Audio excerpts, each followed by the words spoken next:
welcome back to the WCHE Morning Show. I'm Eric Clembera, co-host today is Steve Foos. We're joined in studio by the president of the Greater Westchester Chamber of Commerce, Laurie Ryan, to discuss everything going on this holiday season in Westchester. Laurie, thank you for joining us this morning. How you doing? Great, Eric. That made me laugh a lot, that introduction, but I appreciate it. Where's our studio audience? And we have applause. I know, right? Let's go. Oh, my goodness. We got everything Talk about set feeling up welcomed. Ms. Ryan, should we call you your eminence, your holiness, the grand poobah? Okay. All of the above. Right. Or how about, can I call you Laurie? You can call me Laurie. All right, please, Steve. Great. All right, so Laurie, it is so good. Thank you so much for coming in. It's so exciting to talk to you because I am not even though I'm a business owner here in Chester County, I am not, nor have I ever been, a member of the Chamber of Commerce. And we kind of talked about, you're like, what? I know. What is going on? So anyway, but it's really not about me. It's all about you and the Chamber of Commerce. Now, you have just recently stepped into your new role as the president of the 137-year-old organization, but on November 3rd. Yes. What? Talk about getting thrown into the fire. Yeah. All right, so there's lots of different chambers of commerce, and you are the president of the Greater Westchester Chamber of Commerce. I am. But before that, you were president of the Exton Region Chamber of Commerce. Yes. Since 2015, so that's quite a run. Yeah. So, what's the difference? Between the West? How do you break this up? So, like between like regions so many or things whatever. Here. Let's start at why haven't you ever been a member of a chamber? I'm teasing, but we're going to visit that a lot. Absolutely. Fun fact, I was one of 8 chambers in Chester County, all led by females, and really supporting businesses, the community, nonprofits. Now, you said something there, all led by females. Yes, all the chambers in Chester County are, well, right now the interim in Exton is male. Okay. But we're a powerhouse of women running, helping, supporting businesses, nonprofits in the community in Chester County. Fun fact, my last day with Exton was Halloween and ushered right into the greatest celebration in Chester County for the holidays in Westchester, starting with the Greater Westchester Chamber of Commerce. So November 3rd, all the hustle and bustle, 137 North High Street is where our office is, and downtown Westchester, which is the Business Improvement District, is also there. They were gearing up for the hanging of the greens. We were getting set to have the largest Christmas tree on the courthouse lawn, be ready to be installed. It's incredible. 27 feet or 28 28 feet. 28 feet. Plus Todd Maricucci, who installed it, said it's probably another 4 feet because of the base of it. It is spectacular watching them, the man hours put together to put that thing up on the day, on Small Business Saturday. I kept hearing, where do they keep that thing? Oh, that's the interesting thing. I don't know exactly the location yet. It's only whatever day I'm here. But I know that they're going to be building boxes to store it, similar to the one before that was, I think, since 2009 or something. Wow. We had that one. That was my next question, was how long was the last tree? It was there a long time. In service, yeah. What was the driver to, hey, we need a new tree? Was it just like not, I don't know. I mean, like the last tree was like fine. I mean, I don't know. So from what I've heard, because I wasn't here back in the spring, but I think last year there was a lot of shortages in the lights. Okay. It really just was time. Yeah. And we were so grateful to have 4 entities give us great donations. The John Barry family. Now, who is the John Barry family? Maybe we have listeners that don't know. I don't know. Who are they?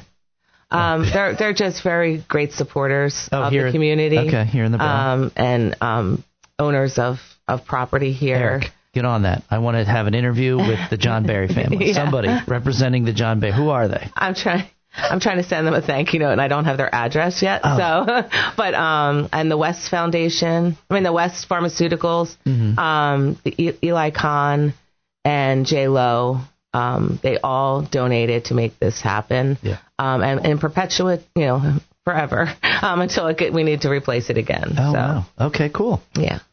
I mean, I think it's interesting when people step up. Like, sometimes you're just, you're cruising around and you don't know. Like, oh, yeah, where's that tree come from? Oh, yeah, Westchester bought a new tree. And then somebody grumbles, I wonder how much that costs. And it's like, well, no, people donated. And you're like, oh, all right. I have these kind of conversations. Like, my kids are now, my youngest is 18 and then 20. But, like, in their younger years, we were talking about financial things. And they're like, well, this should be free.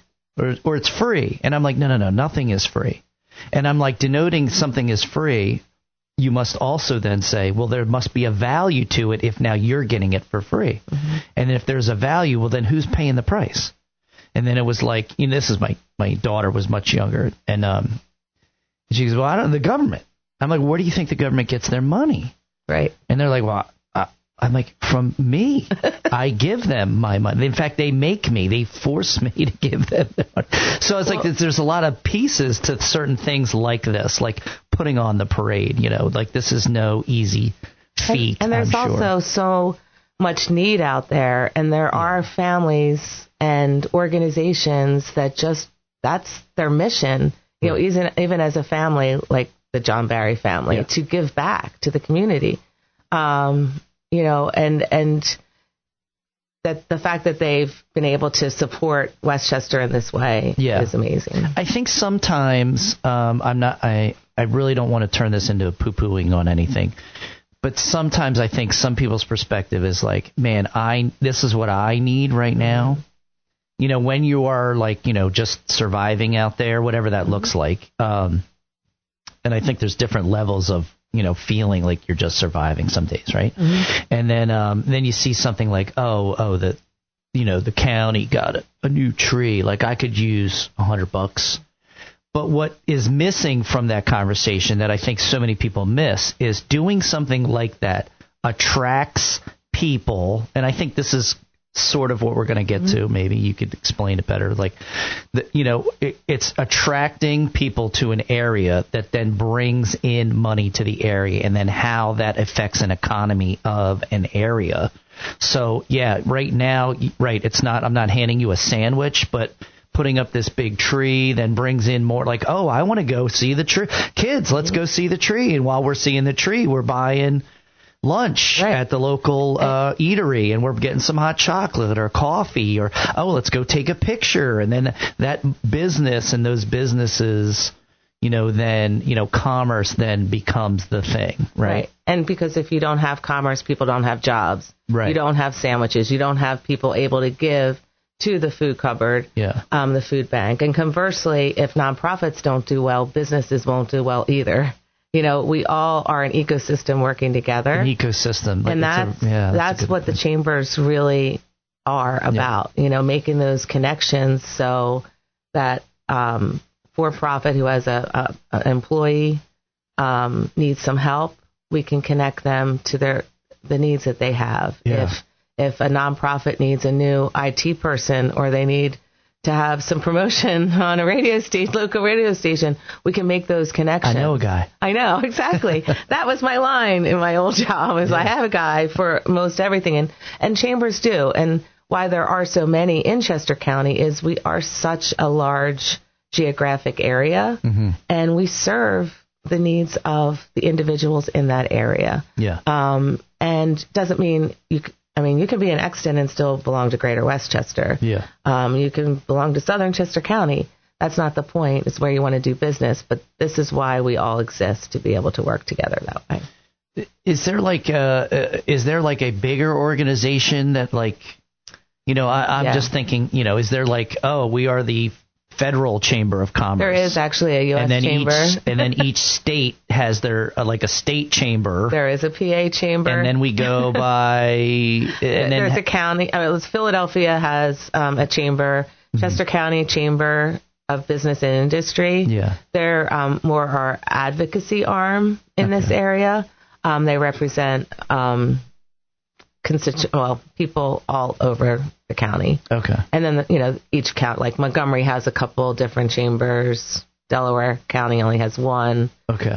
Delaware, so every state has them. Yeah. So there's like a state It's an incorporated, correct. But it's like so I get how, Westchester versus Exton, even though we're up against each other, we're still different, very different looking communities. I mean, I was born in 1970. So, young one. Thank you. Well, come on. I won't ask your age, but I don't know. All right. You don't seem that old. Okay. Thanks. All right. You look good over there. I have a little brother that old. Oh, okay. But like growing up in Chester, I've lived in Chester County my whole life, but from Pottstown to Downingtown and etc.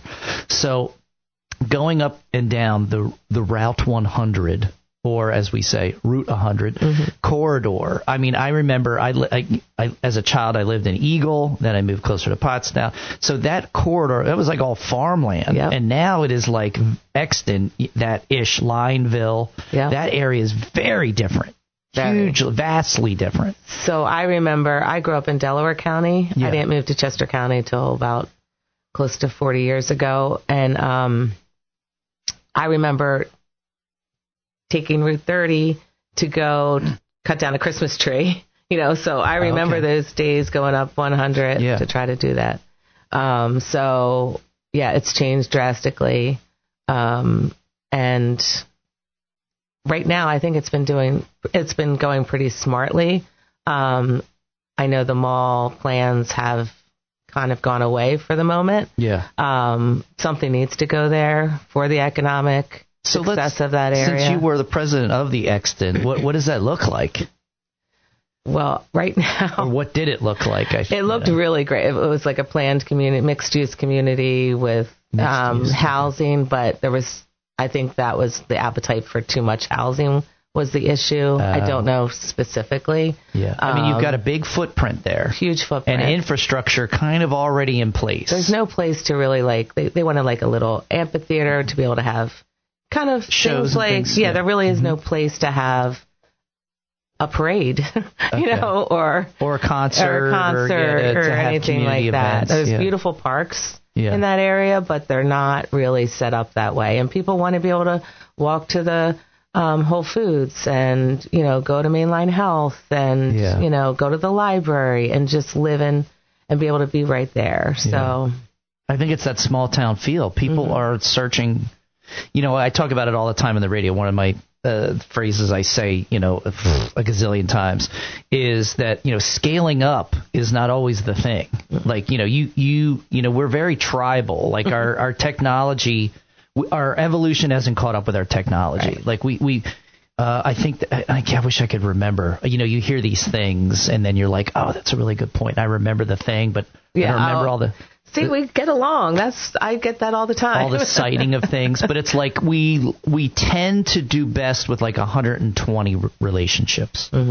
So when you think about that, it like makes sense. Like when you look at like certain things and how things kind of operate. So when we're looking at that like small town kind of thing, and you take a population and kind of multiply that out, like when does it start to get a little wonky, right? When do we start to where it's hard, it becomes so too hard to manage, right? It's that old saying, like 20% of the people do 80% of the work kind of thing, and that trickles out into just everything, like all the time. And I think people are very loyal in Chester County too, and they really were sad that the mall was going away, but that's where my office was, and it was gone. Like it's not. It's such a beautiful area to just squander forever. You know? Because when the mall was being built 50 some years ago, no one wanted that either, and now they're sad that it's going away. So like to your point of just when you go farmland to urban sprawl, it will say, and then you're like, ew, ick, I don't want that, and then it's like, oh, and then there's this nostalgia of this whole generation of the mall. What did you do? We went to the mall and hung out for hours. Sometimes like parents would just. Can you imagine doing that today? I think that's. where you're just dropping off a teenager to do whatever they're doing, and whatever. Anyway, so I think there's that nostalgia of it. So you go back, and it's this place that it has this very different energy when you go in there, and then it's like, all right, well, what am I doing to keep the lights on at least? And then you bring in these kind of like tchotchke kind of stores, and then it's like all of a sudden you're Atlantic City. Vape shops, and it's not even that anymore, unfortunately. But that's what the beauty of Westchester is this holiday season too, because we are getting back to that nostalgia part. Yeah, it's like Hallmark. Yeah, well, my grandparents, my grandfather used to work at Gilbert's. I don't know if you remember that when it was in Westchester. It was a appliance store where Carlino's is now. Okay. And how different this community looks than it did in the 80s, is so fantastic. But we still want to get back to that little Dickens village, and that hometown feel. And I hear that all the time. Really get that, I hear that all the time from people when they're visiting Westchester, or like I see their comments on social media. They're like, "Oh man, this is like." It's like a Hallmark movie here. It really is when you're walking down, how things get decorated. You spoke about downtown Westchester, and what's the program where they put the greens around everywhere? Yeah, it's called Hanging of the Greens. Hanging of the Greens. The Chamber had been doing it for many years. Yeah. And last year they did. This past year with the transition, they decided to take it over, and it was very successful. So I'm glad for that. Awesome.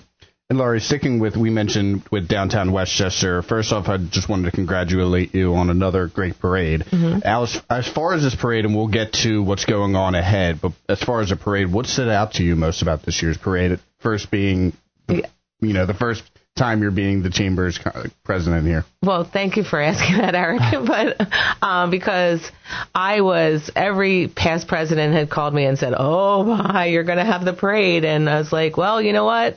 There's no good time to take over a chamber, especially as well run as Greater Westchester. So this is the time, and I can tell you that those two ladies that work with me, Carly McFadden and Lisa Leone, they have done such an amazing work to keep it so organized. We've had a lot of great praise of how smoothly it went this year versus other years. I know our board chair worked with my former colleague, Katie Walker, to really make things very robust this year before she left. And it paid off. And God gave us some snow even that didn't affect the day, but just made it magical. So I think that was the most last year I was on a float. In the parade, I waved to them and my husband as they were going by. But to be behind the scenes, you saw what it was like, as press, just seeing that magical thought. To be able to hang out with Adam Joseph and Kathy Romano was super cool. But it really was just the regular everyday people all coming together, and everybody knew their part.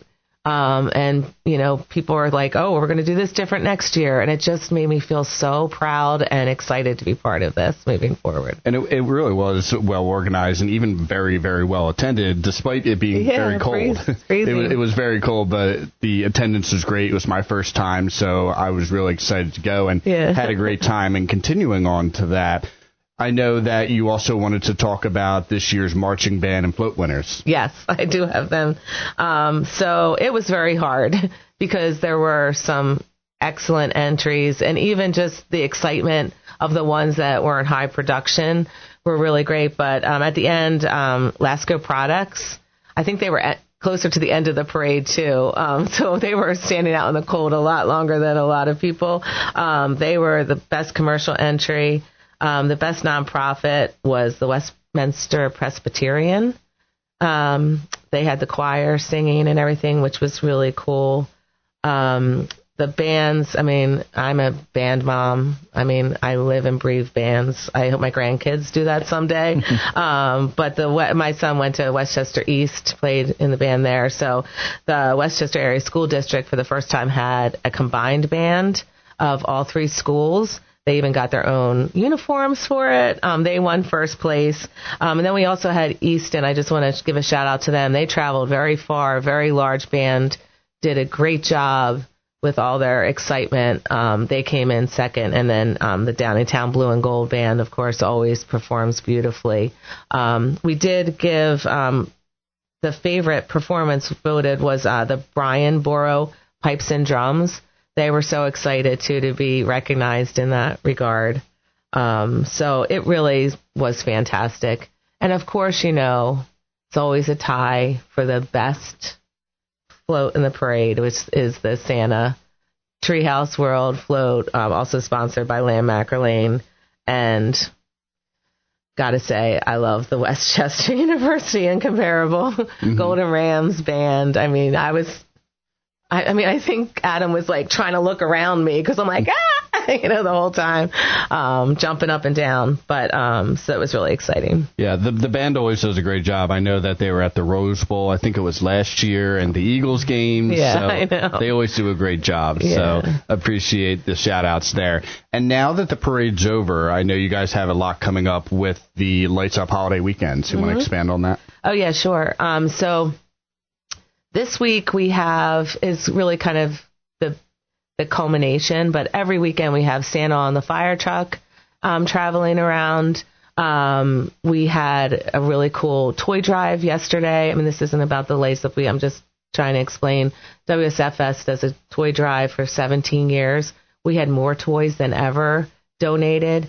One of the recipients, she started to get emotional because they really didn't know if they'd have enough toys this year to, Steve's mentioned about like, do we need food or do we need toys? Well, people gave so many toys. It was unbelievable. And then this weekend, it's very exciting because the Chris Kindle Market is, I think, from 11 to 7 this weekend. 11 to 6 this weekend. And during that time, we're also going to be having free hot chocolate and pictures with Santa at the M&T Bank. And there's going to be live music there, too. So I think there's going to be live music in 2 spots this Saturday. This is the place to be. Sunday's going to be kind of rainy. So come on out Saturday, shop local. All the stores are open. You'll have the carolers walking around, roaming around, too. So just make the most of Saturday. It's going to be really great. And then I'm also part of Rotary. So that morning, I'm going to be ringing bells at ShopRite. So if you're not in town yet, come and see me there as well. So what is the Rotary Club? Just like real quick, a snippet. Okay, sorry, but it's the Westchester Rotary. I'm going to be inducted to this club today since I moved here. Okay. So it's an international organization that is created for fellowship to do good around the world. It is not a business organization. It's a service organization.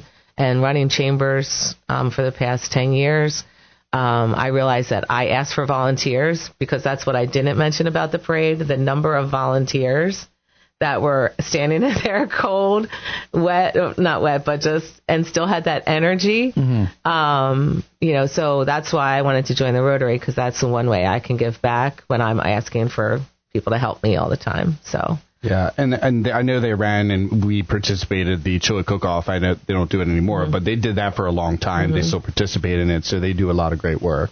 So like 3 of the guys that were with me all the time, they've been longtime Rotarians. They volunteer. They lead the volunteers year after year. Actually, there's 4 of them, and I'm sure there's plenty more. But their inspiration year over year. And the fact that they bring their children to volunteer the same way is just outstanding. And for all of them to go, we can't wait till next year. Almost, I said I can't wait till next year. Everyone else said, "Shut up, Laurie." We're tired, but they were really excited, and energized, and that is so great to see. And I think seeing the community response to it too. Like I know. And I don't know if you know the exact number, but they were expecting 26,000 people. Yeah. Where do they get that number and how? How do they get that number? I'm not sure. Okay. But I know that we use geocaching to figure out how many people were there. So explain to our listeners what that is. I know briefly what it is, but you think I'm really very no. So what I know, what I've been told is that it pings cell phones. Okay. So there was plenty of cell phones in the streets, and with that, they could determine how many people in a general area. So who gets that? Where do you get? Who's monitoring that information? The magic of the internet. Yeah. So I mean, so I would assume like either like a Verizon or a Comcast. We got lots of cell phone towers. Like I know, like if I'm hey, we have a missing person. I think it's Google actually. Google. Okay. Yeah. So like Eric goes missing, we can like ping. Yeah. The police have a way to do that. And I was just curious, like as far as a business, a lot of times, as a business owner myself, every once in a while I get like, your inbox gets so everybody wants to give you, try and help out your business. And it's like, oh, okay, no, thank you. No, I don't want another, $5 million of capital or some other crazy thing. But I've seen things about geocaching, and it's kind of curious. It's a curiosity to me. When it comes to marketing and advertising, when you're a small business, like how do I get in front of the people that want my product? And I own a gym, so it's like. And I have a guy that could help you with that because it really does help. I mean, it really, it does help to get you in front of that person who is on their phone 24/7 when they're in your little area. I mean, we really are. We really are. Some of it's cool, and some of it's scary. Right. I sent something to Eric. We can talk about that later. But it was about, I think it was Consumer Reports did a piece. And it was about Instacart in particular and how, they get, how do you see the price that you see in front of you on your phone? And that's different. They did like a whole big giant study. They took people and brought them into the same room, ordering the same exact things, delivering to the same exact address. And there was a variety of differences and then they had a fancy term, and I forget what it was called, algorithmic something. Mm-hmm. And it's like, well, we're handing this off to like a Target or a Whole Foods or whoever the end, the retailer is to the end user, but they're in there. And so they need, they have this way of like, doing things. Right. And it was funny because Consumer Reports reached out to, for example, I do remember they reached out to Target and they're like, we don't even work with Instacart. And they're like, yes, you do. And they were, so I was like, ooh, was that like a Chat GPT response kind of thing? You know what I mean? Like automation is great, but it's like, I worry because part of my business is building a real relationship with my people. Right. And that's what I think people are lacking the most right now. So having, businesses like yours, that's what chambers are. That's what, people are looking for places not only to get business, but also to belong.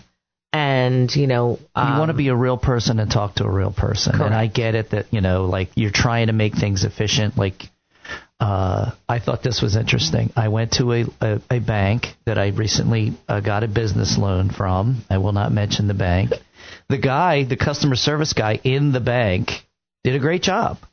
But he was calling, either tech support or whatever it was. I sat at his desk for an hour. I literally just put my head down, and he was like, I'm really sorry. I don't know why this is taking so long. And I was like, I know it's not his fault. No. But, whatever, the call centers, whatever. Once he actually got somebody on the phone, it took 2 minutes. Yeah.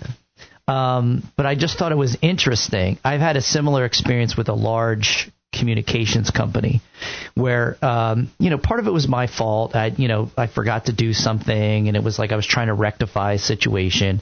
And so I finally got a guy, and I was like, listen, we can transfer me to wherever you want to go.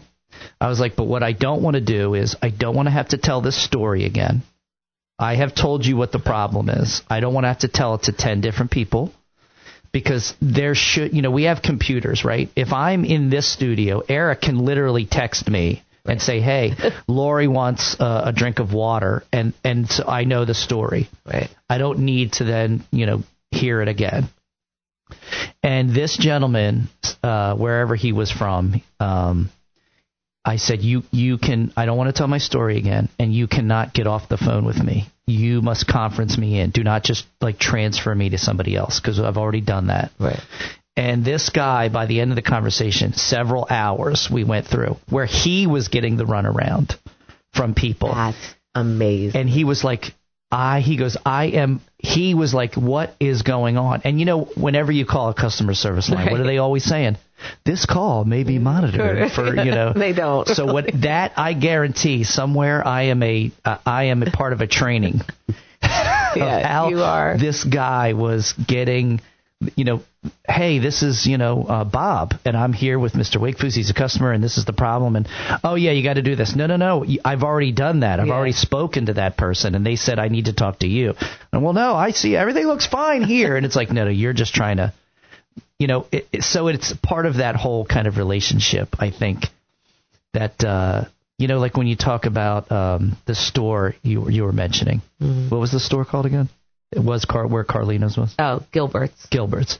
And that was what, appliance store? It was an appliance store. You could go in there, and I could talk to my grandfather. Your grandfather. What was his name? Bill. I could go in and talk to Bill and be like, hey, Bill, I need a washer.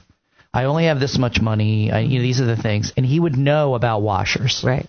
Or if I went to buy a suit, what would look good? And, no, you never want to mix this with that. You don't get that anymore. You do in Westchester. You do in Westchester. When you shop local, you do that. There you go. And that was sort of my point, is bringing that back around where we have the convenience and the price point of getting something, but there's no expert in the field because, you're not going to have a guy that works in the men's store who knows how to fit you, measure you, and give you this quality of service, because it is a knowledge. It is a knowledge that's unless you go to a smaller place, and that's what we got to support. Man. My husband's worked retail his whole career. Okay. And, retail isn't going away, even big retail. Yeah. But, people expect the same kind of, no service, or somebody that's like a robot on the other end. Yeah. And sometimes treat people in stores or, restaurants like they're secondhand citizens instead of real people that are trying to help them. Yeah. So and there's lots that of layers. balance There's lots of layers to why that is. I get it. But. Yeah. But so I just think that we are so lucky to have a community with all these shops and restaurants right in Westchester. And Greater Westchester. I mean, all the different municipalities as well have, shopping to go to really get a great experience, not only for a good item, a good experience for you finding that item, but also the opportunity to support local and your community in that way. Is there so you're Greater Westchester. Yeah. Is there a Westchester Chamber of Commerce too? No, we have everything. There's the downtown Westchester is the business improvement district. Okay. But the Chamber of Commerce Incorporated, we have the municipalities. Gotcha. And sticking with the point about supporting small businesses, especially around this time of year, did you want to expand on that a little bit? Just, of course, the holiday season, very busy in Westchester, just the importance of that? It really is important because every dollar that is spent in this area should stay in this area, or earned in this area should stay in this area, and that's how we can grow. When you don't, that's when, there's a couple coffee shops, bakeries that just have closed on the streets here. Yeah, and we just saw that news. We were talking about it off air. La Cava and was the bookstore bakery. Yep. Yeah, which are only 2 or so years old. Right. And I mean, great concepts. Everybody loved them. But, it takes a lot of coffee to be able to support. Yeah. So, let's support the businesses that you like, that you want to be there. Yeah. I remember, this is not the same, but when people are like, oh, that store closed. Well, when's the last time have you come to the mall? Well, 5 years ago. Yeah. Exactly. So that's why it's really important, especially during the holidays. This, when I worked retail years and years ago, it made the whole year. And usually in the colder months of January and February, retail sales are a little slower. So if December doesn't work for you, come back in January and February.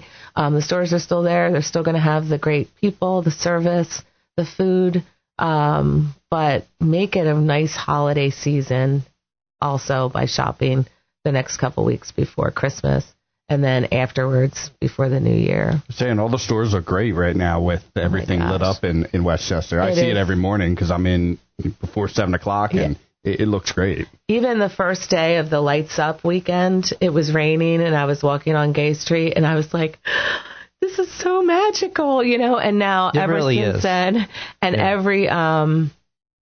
every store and restaurant seems to want to be outdoing each other too. There's a fun competitiveness to being a business, and you know how that, you know, it's one of these things. It's and I think this, you know, this is a whole sociological experiment, but it's this idea of like this community pride, right? Where, you know, like, oh, you know, it's great to live here, and then you want it to stay that way, and you want it to, you know, be better, and all of those things go into that.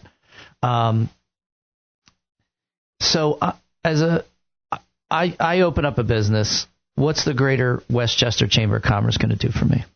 We are going to be able. What are we going to do? Well, we give you there's a couple of things. Okay, we give you exposure. Well, one, I got to become a member. You have to become a member. How do I do that? Are you reaching out to me? Easy. Am I just reaching out to you? What's that look like? Do you reach out to business and say, hey, you should probably join? That's part of my job, too. Okay. Actually, anybody that works within a chamber organization should be part of membership. Yeah. Membership is really actually our mission. Yeah. Parades are great. Holidays are great. But our mission is to make sure that we are the voice for the businesses, the organizations in the area. We work with the university. We work with the school district, a lot of nonprofits. So basically, you go onto greaterwestchesterchamber.com, and there's a beautiful page about everything that we do, the cost it is to, it's a yearly membership. For a solopreneur is, if you get one sale or you get one support, it's nickels, a day. Sure. Makes sense. There's a lot of opportunities to connect, a lot of opportunities to showcase your business with sponsorship for other businesses or people that you want to sell to. There's a lot of opportunities to show that you care about the community, which is why a lot of our corporate businesses are members. We also have, if you have events or you want to promote things, it's a great way. We have a very vibrant social media, especially after last week. Yeah. People are following. So if we share your things, your email, the email address, and then you're also look to somebody that has people respect businesses that belong to chambers.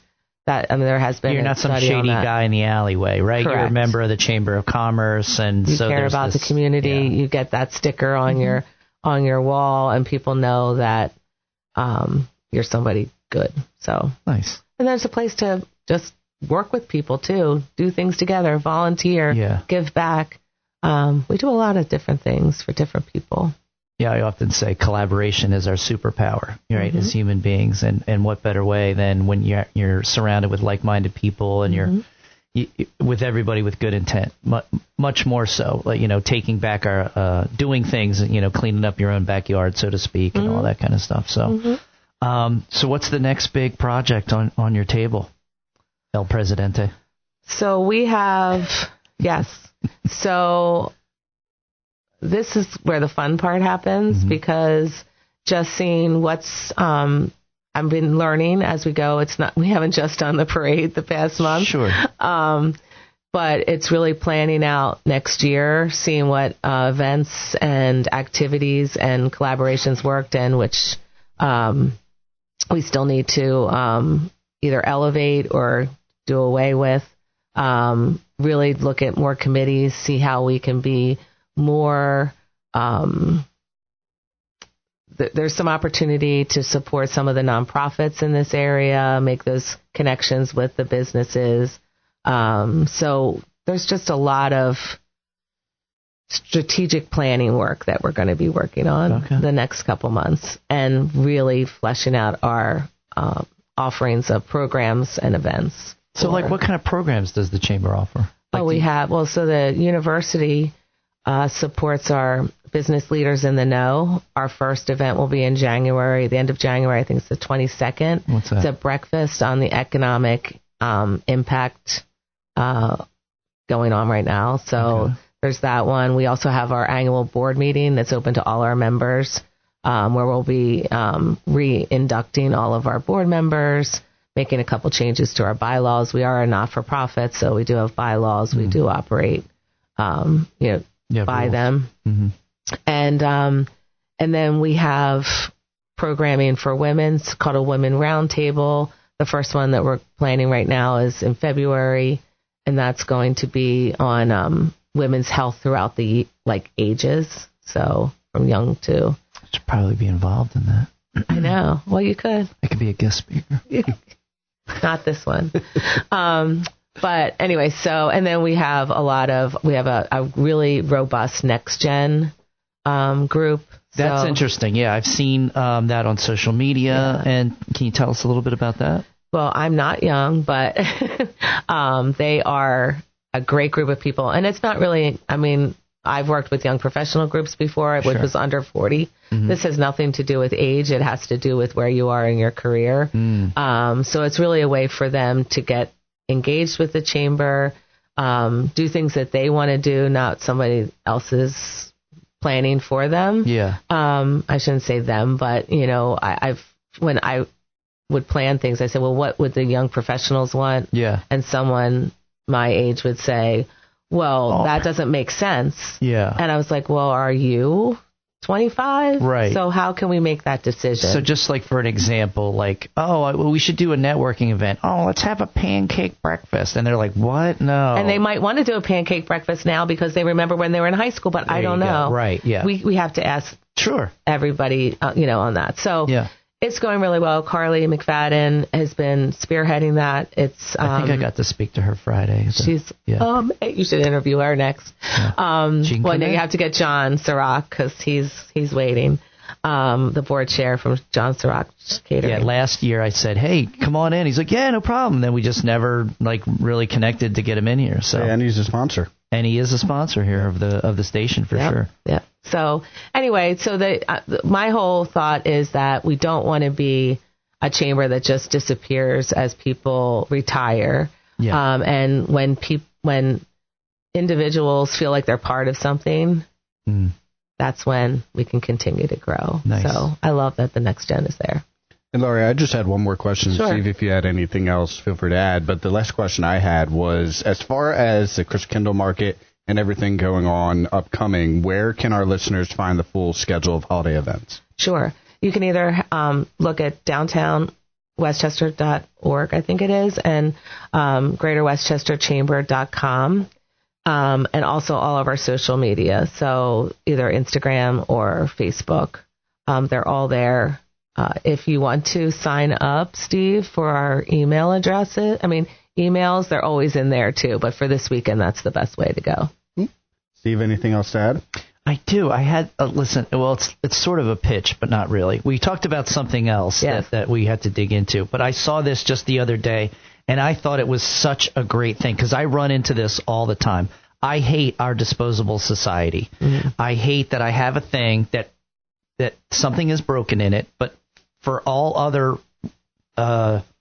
reasons, it works fine. There's a piece missing.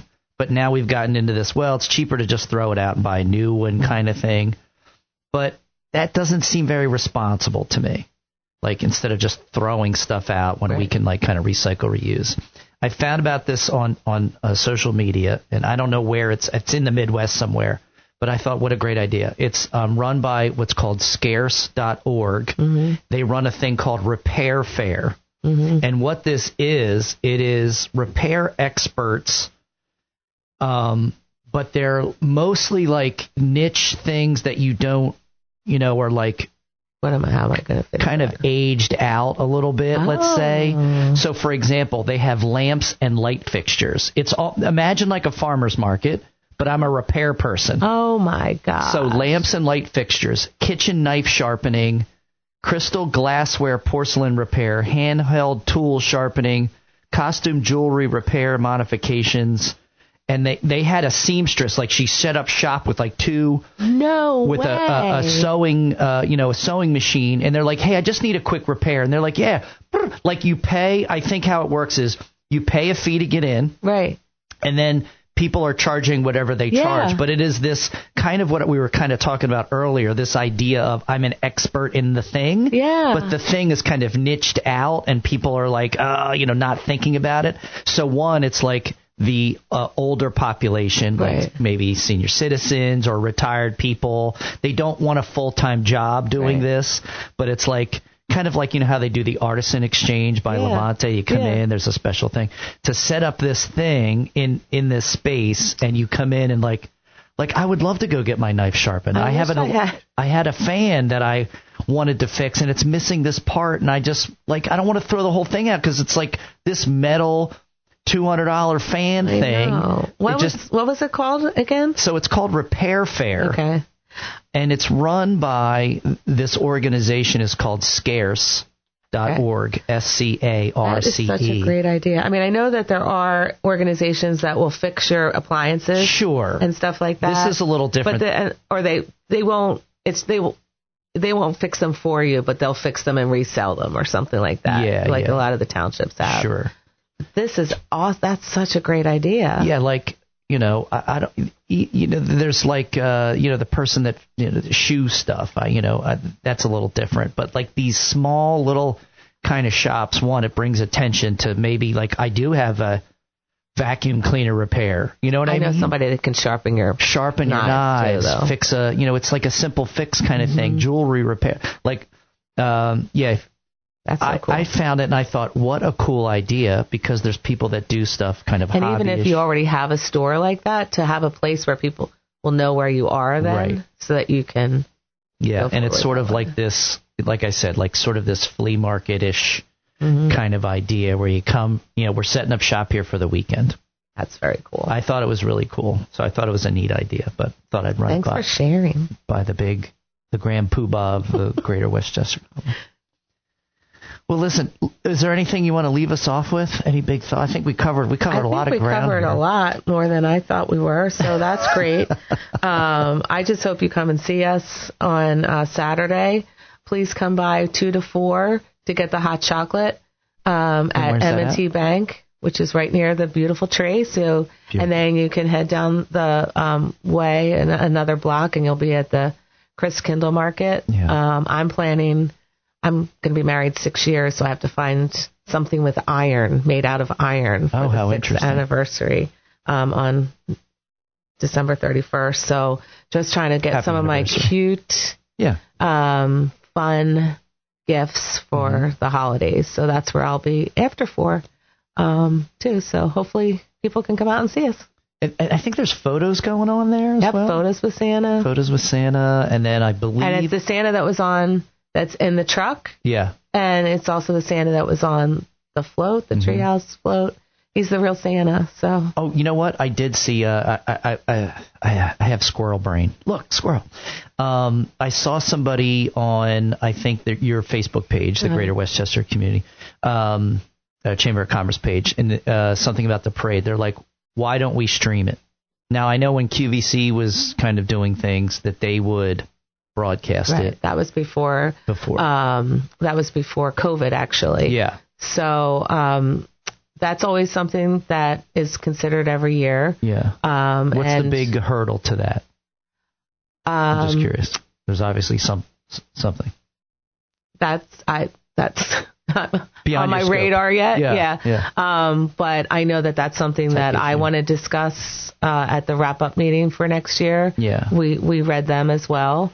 So, I mean, there are a lot of contractual things that we have with our hosts, so I don't know if that would be an issue. But of course it would be something that we would want to explore. The actual live stream, a lot of the music. There's just a lot of contractual things. I don't think it's a huge hurdle, but that's not something that I the decision I would make on my own. It's more of like our committee would be making that kind of. There's a lot of clamoring for my involvement to sit at the Grand Marshal's table maybe next year with Mr. Joseph and Ms. Romano. People call in. Like, I am surprised the phones aren't lighting up now. I don't think we can handle you, though, Steve. I really don't. I'm gonna take that as a that would be just, too much to handle. Yeah. Right. It's not you. It's us. Wow, that was a great response, though. A great retort. All right. Well, listen, we love being invited to cover the parade. We're growing in our little media abilities. Last year it was just me out there. This year I had somebody to actually hold the camera, which was nice. But there were four of us out there. Yeah, they were good. I heard them all. So some of the picks were awesome. Yeah. So we were able to do a little bit better each year. So thank you for inviting us. And the parade was amazing. I mean, I know there's a lot of hands that go into making that all possible. It really is. But it's really cool. There's got to be somebody that's trying to bring everybody together. So great job. Congratulations on being the president. Thank you. And I hope for you to serve with many years of achievements. And I got to look into joining the Chamber of Commerce. I'm going to bug you. All right. I love it. And then we can talk about my my bed race idea. Exactly. So that'll be next, maybe. Yeah, We'll get that going. Laurie, thank you so much for coming in. Thanks, Steve, Eric. I really appreciate it.